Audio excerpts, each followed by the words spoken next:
So hi friends, welcome back to our money Venky vlogs. నేను మీ వెంకీ. ఈరోజు అందరికీ ముందుగా వచ్చేసి ఆంగ్ల నూతన సంవత్సర శుభాకాంక్షలు. ఈ 2026లో మీరు అనుకున్నది సాధించాలని మనస్ఫూర్తిగా కోరుకుంటూ మరొకసారి మన ఛానల్ తరపున హ్యాపీ న్యూ ఇయర్. అండ్ ఈరోజు ఒక అద్భుతమైనటువంటి పురాతన ఆధ్యాత్మిక ఆలయం గురించి ఈ వీడియో ఉండబోతుంది. అదేనండి మన ద్వారకా తిరుమల. దీనినే చిన్న తిరుపతి అని కూడా పిలుస్తూ ఉంటారు. ఇది కేవలం ఆలయం మాత్రమే కాదు, భక్తి, చరిత్ర, అద్భుతమైనటువంటి నమ్మకాలు కలిగిన ఒక దివ్య స్వరూపం అన్నమాట. ఈ వీడియో చివరి వరకు చూడండి, మీకు తప్పకుండా ఒక మంచి వీడియో చూశారనే ఫీల్ ఖచ్చితంగా కలుగుతుంది. ఇకపోతే ఈ ఆలయం వచ్చేసి ఆంధ్రప్రదేశ్లోని పశ్చిమ గోదావరి జిల్లాలో ఉంటుంది. అండ్ ఏలూరు నుండి సుమారు 42 కిలోమీటర్స్ దూరంలోను, రాజమండ్రి నుండి సుమారు 90 కిలోమీటర్ల దూరంలోను, మరియు విజయవాడ నుండి సుమారు 120 కిలోమీటర్ల దూరంలో ఉంటుంది. రోడ్డు, రైలు మార్గాల ద్వారా కూడా సులభంగా ఇక్కడికి చేరవచ్చు.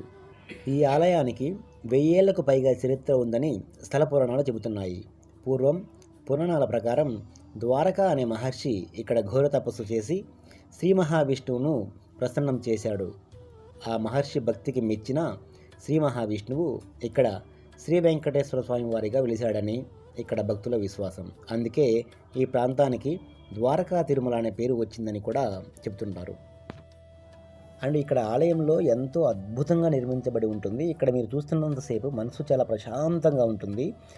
ఇక్కడ మీరు గమనించినట్లయితే దశావతారాలను కూడా ఇక్కడ మనం గమనించవచ్చు. మొట్టమొదటి అవతారం వచ్చేసి శ్రీ వరాహ అవతారము, అలాగే మరో పక్కన స్తంభానికి కూడా శ్రీ నరసింహావతారం కూడా మనం గమనించవచ్చు. చాలా అద్భుతంగా నిర్మించారు కదా. చూస్తున్నంతసేపు చాలా ప్రశాంతంగా ఉంది. అండ్ సేమ్ టైం మరో స్తంభానికి ఇక్కడ మీరు చూసినట్టయితే శ్రీ వామన అవతారాన్ని కూడా మనం గమనించవచ్చు. ఈ విధంగా ప్రతి ఒక్క అవతారం కూడా ఈ యొక్క ఆలయానికి స్తంభానికి కూడా ఇలా చెక్కారు. ఇక్కడ అష్టమూర్తులను కూడా మనం అష్టలక్ష్మి ఉంటుంది కదా, మొట్టమొదటి శ్రీ సంతాన లక్ష్మి అమ్మవారు కూడా మనం గమనించవచ్చు. ఇక్కడ ఈ విధంగా అష్టలక్ష్మిలను కూడా మనం ప్రతి ఒక్క స్తంభాన్ని గమనించవచ్చు. ఇటువైపు వచ్చేసి శ్రీ గజలక్ష్మి కదా, అవును. ప్రతి స్తంభానికి పూర్తిగా 8 లక్ష్మిలను కూడా మనం ఇక్కడ చూడవచ్చు మీరు. మరో లక్ష్మి వచ్చేసి ఇక్కడ శ్రీ ధనలక్ష్మిని కూడా మనం గమనించవచ్చు. కానీ చాలా అంటే చాలా బాగా శిల్పాలు చెక్కారనమాట. ఇక్కడ మీరు చూస్తున్నది మాత్రం శ్రీ ధాన్యలక్ష్మి అన్నమాట.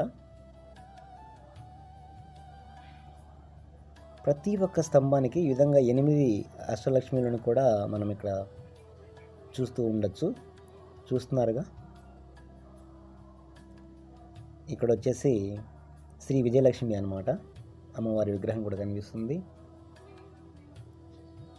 కానీ ఈ తాటు మాత్రం చాలా అద్భుతంగా వచ్చిందనమాట. అండ్ మరో లక్ష్మి వచ్చేసి శ్రీ ఐశ్వర్య లక్ష్మి అన్నమాట.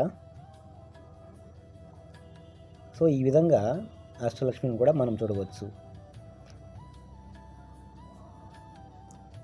ఇక్కడ శ్రీ వెంకటేశ్వర స్వామి వారి దర్శనం చేసుకుంటే సంతానం లేని దంపతులకు మొక్కుకుంటే కోరికలు నెరవేరుతాయని భక్తుల విశ్వాసం. అలాగే ఉద్యోగ, వ్యాపార, అనారోగ్య సమస్యలు కూడా తొలగిపోతాయని కూడా భక్తుల నమ్మకం. అండ్ ఈ ఆలయంలో బ్రహ్మోత్సవాలు, వైకుంఠ ఏకాదశి, శ్రావణమాస ఉత్సవాలు, రథోత్సవం సమయంలో ఆలయం మొత్తం దీపాలు, పుష్పాలతో అలంకరించి అద్భుతంగా మనకి కనిపిస్తుంది. ద్రావిడ శిల్ప కళా శైలిలో నిర్మించబడి ఎత్తైన రాజగోపురం మరియు ప్రశాంతమైన ప్రాంగణం, కొండపై నుంచి కనిపించే ప్రకృతి దృశ్యాలు అన్నీ కూడా ఒక అద్భుతమైనటువంటి అనుభూతినిస్తాయి.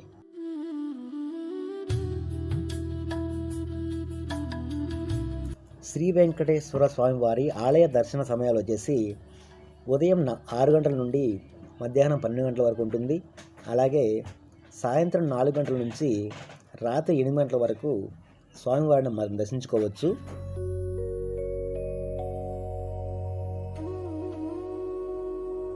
ఇక్కడ ఇంకొక ముఖ్యమైన విషయం ఏంటంటే, స్వామి విగ్రహం వెనుక తిరుమల శ్రీ వెంకటేశ్వర స్వామి వారి మూర్తి ఉండటం. అంటే ఒకే దర్శనంలో ద్వారకా తిరుమల వెంకటేశ్వరుడు, అలాగే శ్రీ తిరుమల తిరుపతి దేవస్థానం కలిగిన వెంకటేశ్వరుడు 2 స్వాముల దర్శనం లభిస్తుందని భక్తుల నమ్మకం. అందుకే చాలామంది భక్తులు ఇలా అంటారన్నమాట. ఏమంటారంటే, తిరుమల వెళ్ళలేకపోయిన వారు ద్వారకా తిరుమల వెళ్ళి శ్రీ వెంకటేశ్వర స్వామివారి దర్శనం చేసుకుంటే చాలు అని అంటుంటారు.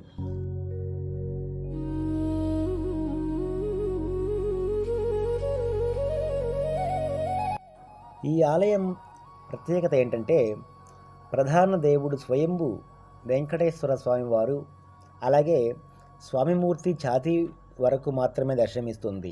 దిగువ భాగం భూమిలోనే ఉందని భక్తుల నమ్మకం. అండ్ మరో అత్యంత ముఖ్యమైన విషయం ఏంటంటే, భక్తుల నిత్య సేవలు, పూజలు, ఉత్సవాల కోసం ముందు భాగంలో ఉన్న ఉత్సవమూర్తి తిరుమల తిరుపతి నుంచి తీసుకొచ్చిందని స్థల పురాణాలు చెబుతున్నాయి. అంటే ఒకే ఆలయంలో స్వయంభూమూర్తి మరియు తిరుమల నుంచి వచ్చిన ఉత్సవమూర్తిని అనుగ్రహం కూడా 2 భక్తులకు లభిస్తాయి. అందుకే తిరుమల వెళ్ళలేని భక్తులు ద్వారకా తిరుమల దర్శనం తిరుమల తిరుపతి దర్శనంతో సమానమని ఇక్కడ భక్తుల విశ్వాసం అన్నమాట.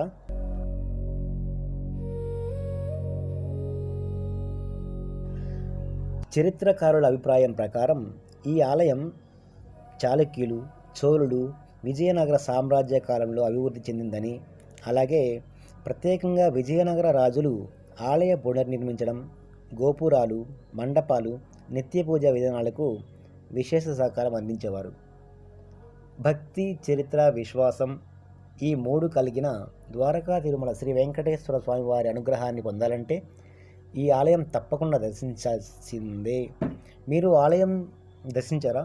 ఒకవేళ దర్శించుంటే మీ అనుభవాలని కామెంట్ రూపంలో తెలియజేయండి. అండ్ అలాగే స్వామివారి దర్శనం కోసం వెళ్ళే వాళ్ళు కూడా ఉంటే ఎప్పుడు వెళ్తున్నారో తప్పకుండా కామెంట్ చేయండి. అది కూడా అట్ ద సేమ్ టైం ఈ వీడియో మీకు తప్పకుండా నచ్చిందని ఆలోచిస్తున్నాను. అట్ ద సేమ్ టైం ఈ వీడియో నచ్చినట్లయితే తప్పకుండా లైక్ చేసి ఇలాంటి మరిన్ని వీడియోస్ కోసం మన ఛానల్ని సబ్స్క్రైబ్ చేసుకొని పక్కనే ఉన్న బెల్ ఐకాన్ని యాక్టివేట్ చేసుకోండి.